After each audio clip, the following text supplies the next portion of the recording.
Alors on considère deux fonctions f et g et leurs courbes représentatives. Étudier la position relative des courbes représentatives des fonctions f et g revient à résoudre l'inéquation f de x supérieur ou égal à g de x, et donc l'inéquation f de x moins g de x positive.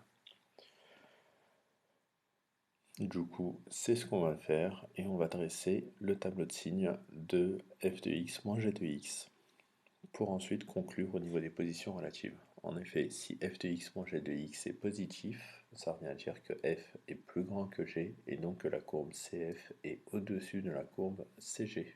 Et inversement, si f de x moins g de x est négatif, alors f est plus petit que g de x et du coup, la courbe représentative de f est en dessous de la courbe représentative de g.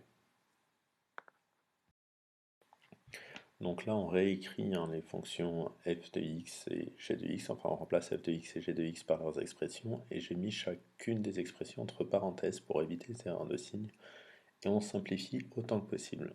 Une fois qu'on a simplifié autant que possible, on cherche à factoriser autant que possible. Donc là, je factorise par x, et ensuite, du coup, quand on a une inéquation produite, on cherche le signe de chacun des termes. Donc on résout x positif, et là, il n'y a absolument rien à faire.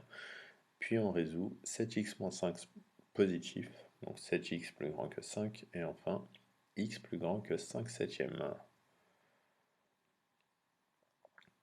Ensuite, on regroupe le tout dans un tableau de signes.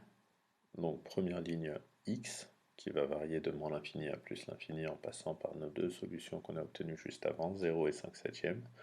Je mets une ligne pour le premier facteur qui est x, une deuxième ligne pour 7x moins 5, et enfin une troisième ligne pour f de x moins g de x. Donc je place mes valeurs moins l'infini plus l'infini, 0 et 5 septièmes dans l'ordre croissant. Hop, je trace mes traits et je place mes zéros dans mon tableau. Ensuite, on met le signe de A en fin de chaque ligne, donc plus dans les deux cas, et à chaque 0, on change de signe. Donc les plus, ça donne pour la première ligne moins plus, ensuite moins plus, et on applique la règle des signes. Moins et moins ça fait plus et moins ça fait moins, plus et plus ça fait plus.